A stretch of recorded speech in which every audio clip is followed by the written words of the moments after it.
Hey everyone, Ivy Lee Gaming here, and today we're playing Dragonheir Silent Gods.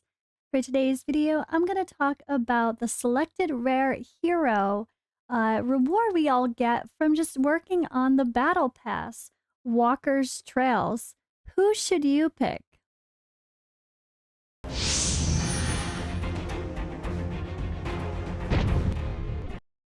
So this reward comes in at level 10.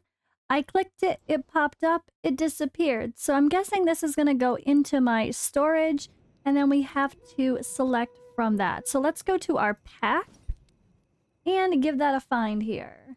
Consumables, quest stuff, and oh gosh, where is it? Where is it? Oh gosh, okay, so it's here. Pack/consumables. In a place that makes literally no sense, the selected rare hero pops up with our consumables.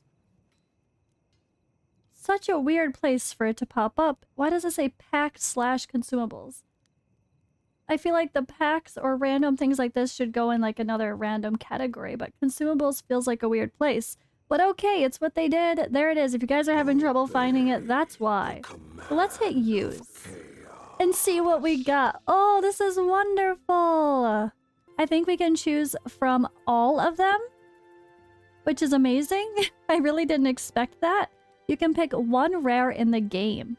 Now, I don't want to say like ranking based on number 1 best rare in the game, number 2 best rare in the game. I don't think that makes sense because it depends on what type of elemental synergy, affinity that you're going for. So I'm going to break this up by types. So I think it makes the most sense here. We've got some ice people to start with.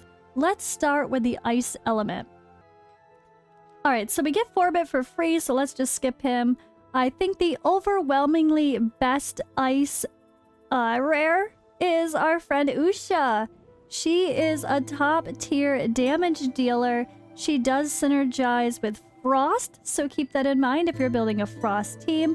All of these types of pairings, you really want multiple of that type to really benefit. You can tell that by reading their kits.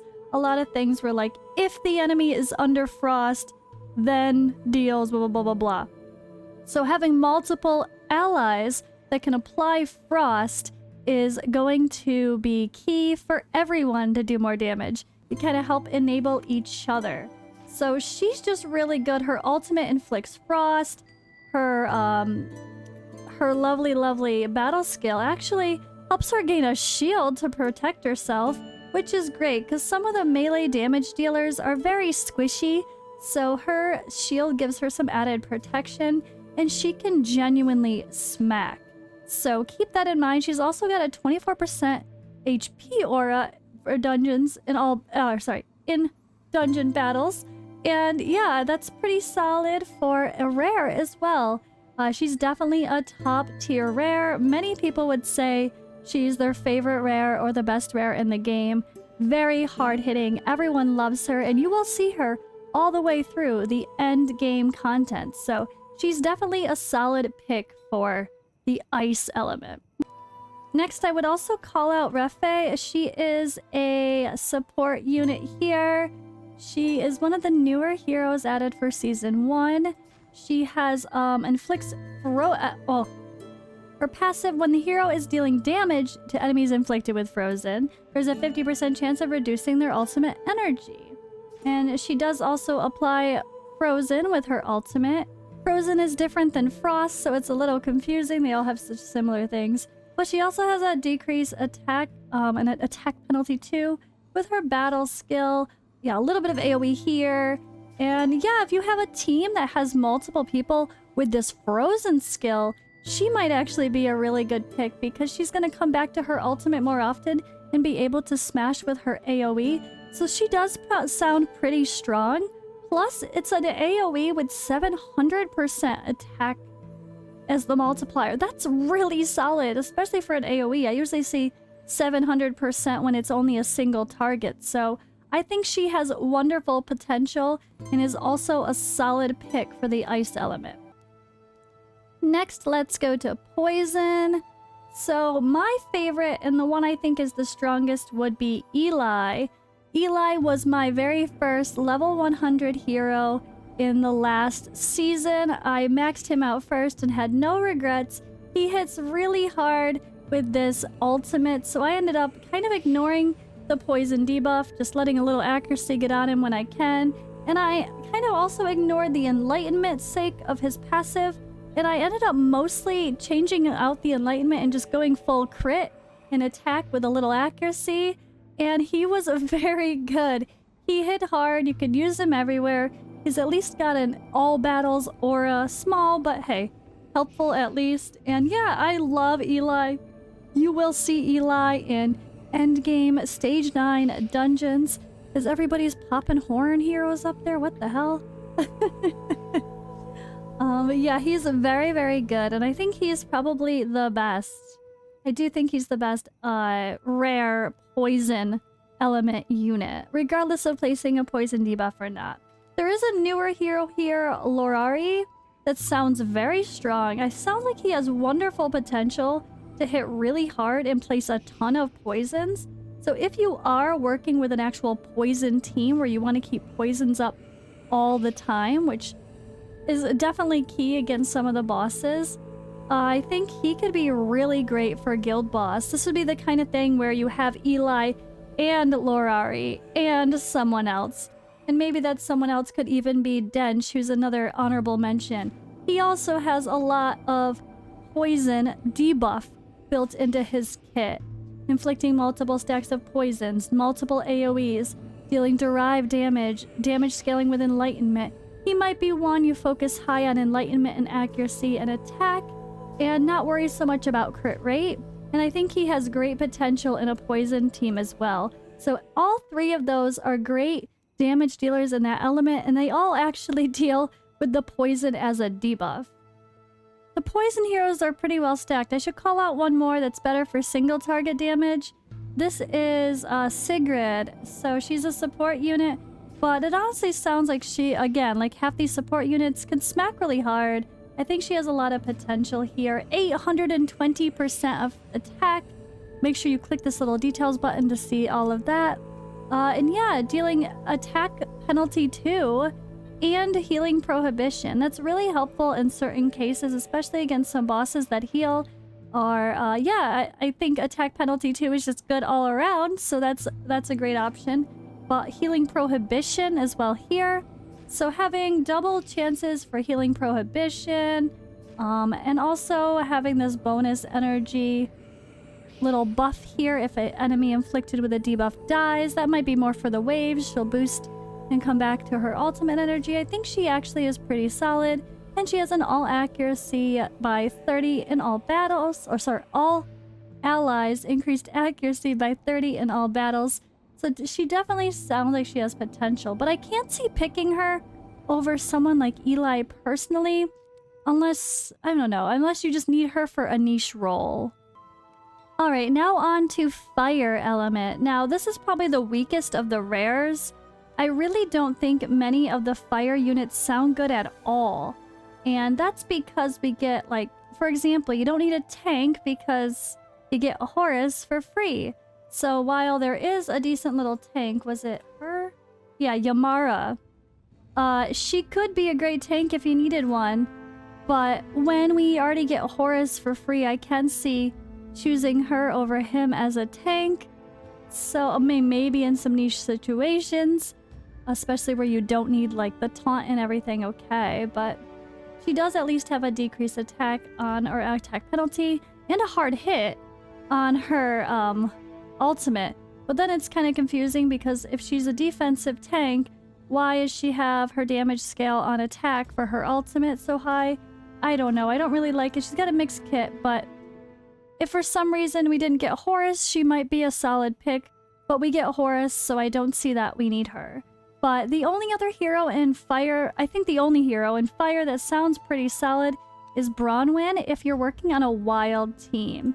So he is decent. He has, for each successful wild check by allies, grants a damage bonus to the hero's next basic attack, dealing plus 250% attack as fire damage. So he's going to do extra damage every basic attack every time an ally procs wild. So again, wild is one of those things you want multiple units on the team to have.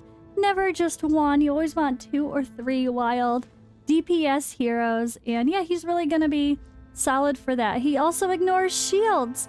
So if you can get him with some high damage stats, plus 750% attack is pretty solid. He's going to be great against bosses like the Grave of Curse. He will do great there to ignore the shield. If it happens to be up when you're attacking and you haven't taken it down yet, you could still let him go with his ultimate. You don't have to worry about the shield affecting his damage. So a decent hero there, and I think the only one really worth calling out for the fire element. All right, let's go on to the lightning element. So there's a few to mention. I think the strongest one is actually going to be support based. The strongest couple, I would say, are support based. Irina, she is one I saw when I was browsing through the endgame dungeons, well, the stage 9 dungeons for all the gear raids and whatnot. Those were all, including her, the teams that had lightning as part of the synergy. She popped up quite a lot in those teams, especially the ones with no legendaries involved. It's really fun to sort and look at what other people are doing, especially checking no legendaries, and see where heroes are strong. She's definitely strong there.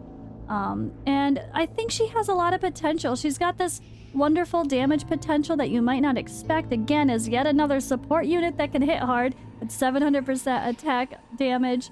And it does have an AoE and an attack penalty too, and dispels a buff from an enemy.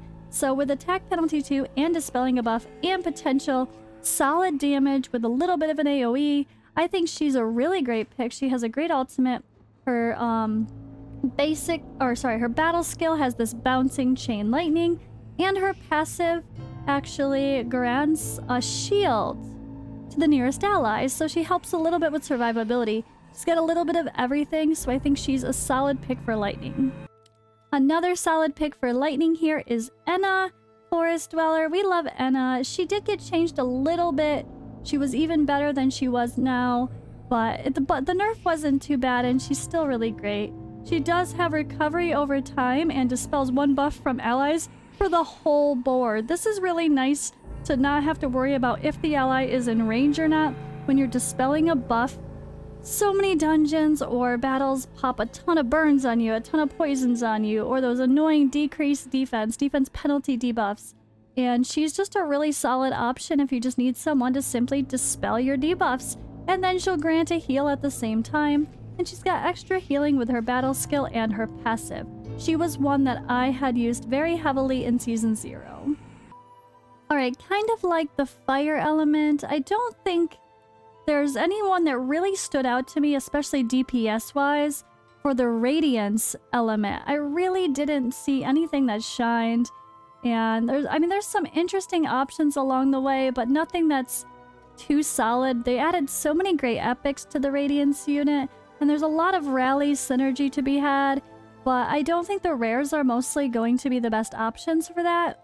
So I'm actually going to call out Carrion here as probably your best and one of your only top picks for the Radiance here as a rare. I think he is very strong as a healer and support to synergize with a Radiance team. He's gonna give you defense up and a heal for allies within range, and a recovery over time, and shield to 1 target, as well as some passive healing here as well. So I've seen him used throughout the whole game as well, through to the stage 9 dungeons as the healer for a team full of radiant heroes, so definitely a solid choice. And last but not least, we have the necrosis element. So I'm gonna call out Megan. Megan is one of the best supports you could ask for and highly underrated. Last season, I think people didn't quite give her the love she deserved, but my goodness, I saw her in so many highly ranked teams. She's great in Guild Boss because of her passive, Vortex because of her passive, dispelling defense penalty debuffs from allies. And in general, that's just amazing because Vortex gets really, really hard later stages, and they put a defense penalty debuff on you from its 3rd skill, and she could be the one that helps to get rid of that. As long as your allies are in range, which they're gonna be in Vortex, she's gonna be perfect. Use her ultimate, and at the same time of doing this, you're also gonna cleanse that debuff. And her ultimate's very solid with a defense up and a recovery over time to allies within range. And her battle skill, she heals and recharges targets ultimate energy as well, so that can really come in handy, so your allies are coming back to their ultimate more often. A really great support hero and a solid pick for this chest. Probably one of the best options. Especially if you're going Necrosis. Mainly if you're going Necrosis, but even if you're not, you need extra support units, she could be a solid pick. Alright, and lastly, we're gonna call out Tio. He is a great summon hero. This is one I hope I get on my free-to-play. If I'm lucky enough to get Zarloth, I'm so obsessed with Zarloth on my main account right now. And my main account from Season 0 is not going to be my main anymore. My free-to-play series, which I just put a video out about only pulling Starlight Die, that is going to be my main focus. And I really want to play with Zarloth. I really hope I get him. And if I do, Tio's going to be one of the rares I'm most hoping to get, because he has this amazing attack aura. Increases all allies' attack by 30% in all battles. That is the massive aura. That is the legendary version of this aura. I don't even think any epics have this. I think he's kind of the only one besides the legendaries. So really, really strong with that alone. His passive summons a corpse every time an ally dies. Hopefully your allies aren't dying too often, but if they do, they could at least help enable a summoner team. And here with that, he also summons other corpse with his battle skill, but he also deals a little bit of AoE necrotic damage and more AoE necrotic damage with his ultimate, and sacrifices all corpse, and the more you sacrifice, the more damage he does. So he has great damage potential, and he is a great option for a summoner team where you want the synergy of having multiple summoners in the team. The more summons that you pop out, the better for someone like Tio, and I think he's solid, very much so, and I probably should build him even on my other account right now. But yeah, that kind of covers it for the rares. I really hope this was helpful. Let me give a quick shout for the reasons I didn't mention some of them. Like 4-bit we get for free as part of the story, for example. Hexandra is one of the best rares in the game. But again, we get her for free anyway, so you're not going to choose someone you already have for no reason. So with that in mind, that's the reason I kind of picked them. There's a few others here and there that have potential, but I think I'm pretty confident with those choices of being the ones that I would choose if I was debating over. And it really does come down to like your choices for what team you are building and what elemental synergy you're working on. So keep that in mind. Hope this was helpful, guys, and I'll see you in the next video.